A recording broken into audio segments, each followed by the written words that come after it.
할렐루야, 사랑하는 빛소금 성도 여러분, 오늘은 3월 6일 목요일, 그리고 하나님께서 주신 복된 날입니다.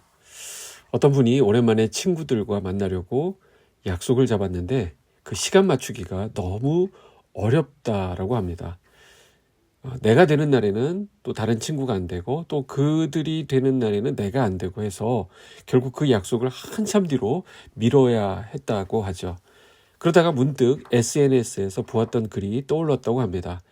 20살 이후로 좋아하는 사람을 만나려면 일부러 시간을 내야 한다라는 그런 글귀였습니다. 생각해보면 그렇습니다. 우리가 사랑하는 사람을 만나기 위해 시간을 내고 소중한 관계를 위해서 노력하는 것은 너무나도 필요한 일이죠. 오늘 바쁜 일상 속에서도 주님과의 만남을 위해 시간을 내신 여러분들을 진심으로 축복합니다.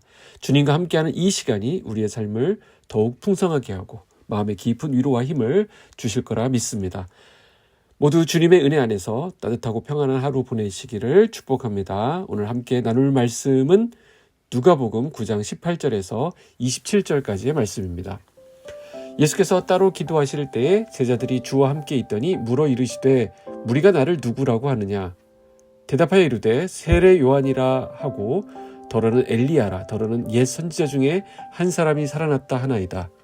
예수께서 이르시되 너희는 나를 누구라 하느냐? 베드로가 대답하여 이르되 하나님의 그리스도시니이다 하니 경고하사 이 말을 아무에게도 이르지 말라 명하시고 이르시되 인자가 많은 고난을 받고 장로들과 대제사장들과 서기관들에게 버림받아 죽임을 당하고 제3일에 살아나야 하리라 하시고 또 무리에게 이르시되 아무든지 나를 따라오려거든 자기를 부인하고 날마다 제 십자가를 지고 나를 따를 것이니라.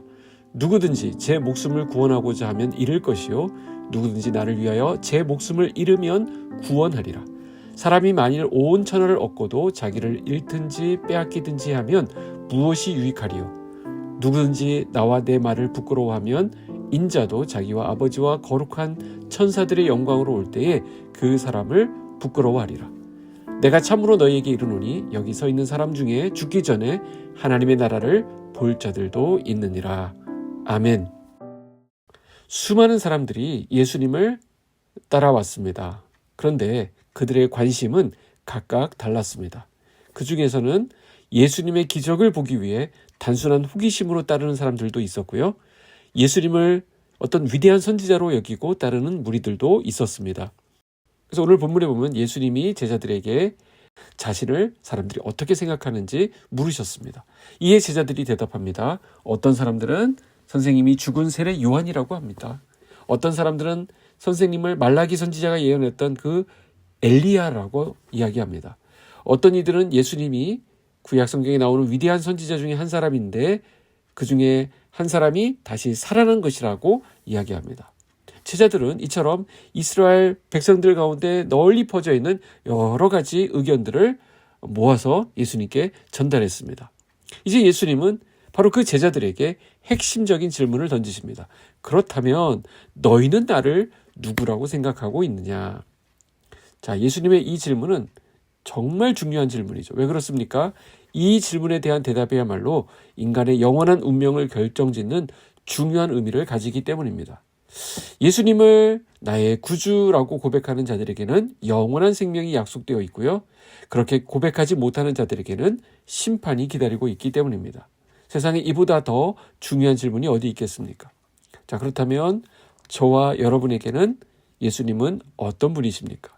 오늘 예수님의 이 질문에 대한 100점짜리 답안이 이 본문에 기록되어 있습니다. 바로 베드로의 고백을 통해서 알 수 있는데요. 20절에 보면 하나님의 그리스도시니이다. 베드로는 예수님이 바로 하나님께서 보내신 그리스도, 즉 메시아라고 정확하게 고백을 했습니다.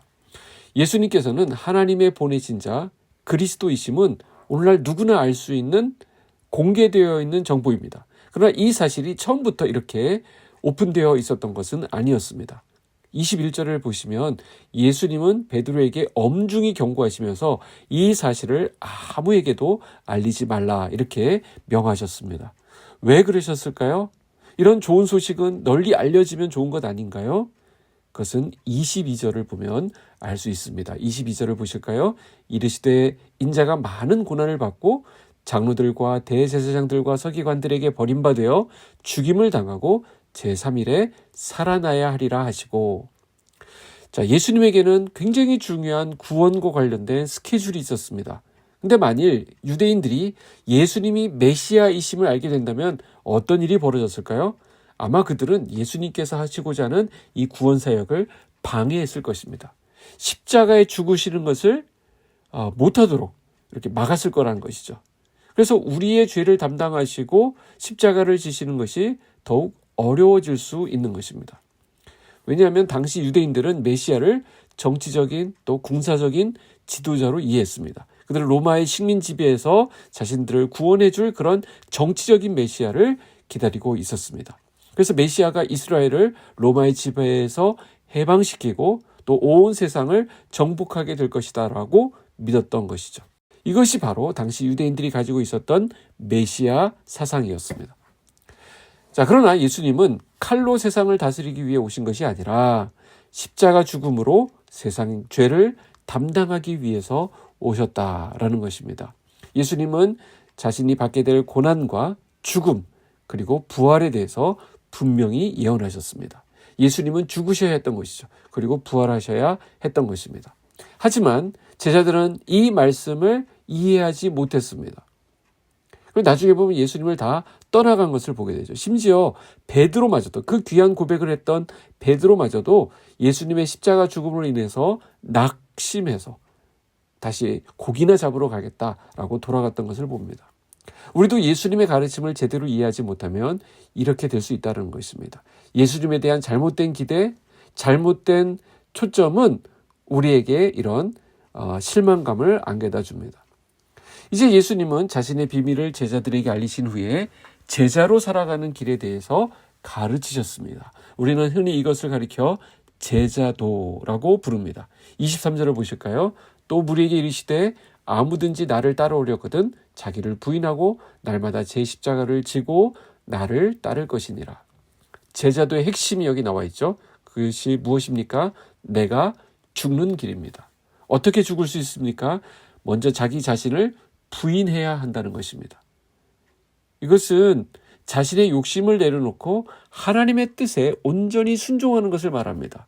그리고 날마다 십자가를 지고 예수님을 따르는 것이죠. 예수님을 따른다 하면서도 자기 목숨을 지키려는 자는 결국 잃게 되겠지만 예수님을 위해 자기 목숨을 내놓는 자는 구원을 얻게 됩니다. 또한 예수님은 제자들에게 사람들 앞에서 예수님을 부끄러워하지 말라라고 말씀하셨습니다. 오늘은 우리 목요 전도팀이 다시 전도를 시작하는 날입니다. 우리가 전도할 때 예수 이름을 담대히 전하는 그 일을 우리가 하게 되는데, 만약 우리가 예수님을 부끄러워한다면 뭐라고 되어 있습니까? 예수님도 우리를 부끄러워하신다라고 말씀하십니다. 사랑하는 성도 여러분, 주님을 따라갈 준비가 되어 있습니까? 제자로서의 삶은 단순한 지식의 문제가 아니라 실천의 문제입니다. 우리가 날마다 예수님을 따르기 위해 결단하고 또 이 세상 속에서 예수님의 이름을 부끄러워하지 않으며 그분이 걸어가신 길을 우리도 또한 따라가는 것입니다. 주님을 따르는 길은 결국 뭐라고 했어요? 내가 죽는 길입니다. 내 자아가 죽고 내 욕심이 죽고 내 뜻이 죽어야 합니다. 예수님을 따르는 길은 세상의 성공과 영광을 추구하는 것이 아니라 십자가의 길을 따라가는 것입니다. 그래서 내가 죽어야 다른 사람이 살게 되는 것이죠. 내가 죽어야 가정도 살고요, 교회도 살고요, 하나님 나라가 살아나게 되는 것입니다. 제자도의 핵심은 나를 부인하고 내가 죽는 것입니다. 그것이 진정한 생명의 길이며 예수님께서 가르쳐 주신 제자의 삶입니다. 우리가 날마다 십자가를 지고 나의 자아를 내려놓으며 예수님을 따를 때 비로소 주님께서 우리를 통해 일하시고 우리 삶을 통하여 참된 생명을 허락하신다라는 것입니다. 오늘 이 말씀을 마음에 새기며 우리가 오늘 우리의 자리에서 주님을 따르는 삶이 어떤 것인지를 깊이 묵상하기를 원합니다. 오늘 하루 예수님만이 우리 안에 살아 역사하시도록 온전히 내어드리는 진정한 주님의 제자가 되시기를 주님의 이름으로 축복합니다. 기도하겠습니다. 사랑의 하나님 아버지, 감사합니다. 오늘도 우리를 부르시고 주님의 제자로 살아가게 하심을 감사합니다. 우리를 살리기 위해 고난의 길, 십자가의 길을 걸으신 주님을 묵상합니다. 내가 죽을 때 내 가정도 살고 우리 교회도 살고 이웃이 살아나는 그 신비를 말씀하셨사오니 우리의 삶에 주님을 따르는 모습이 아주 조금이라도 나타나는 역사가 있게 하여 주시옵소서. 우리 빛소금 성도들의 건강을 특별히 지켜주시옵소서. 몸속에 있는 모든 장기가 제 역할을 감당하게 하시고 몸의 모든 세포가 생명력이 넘치도록 인도하여 주시옵소서. 질병이 사라지게 하시고 몸에 있는 모든 좋지 못한 것들이 떨어져 나가는 은혜를 허락하여 주시옵소서. 오늘 전도팀이 모입니다. 주님 주신 힘으로 넉넉히 감당하게 하시고 전도하는 가운데 하늘의 기쁨으로 충만케 하여 주시옵소서. 예수 그리스도의 이름으로 기도하옵나이다. 아멘.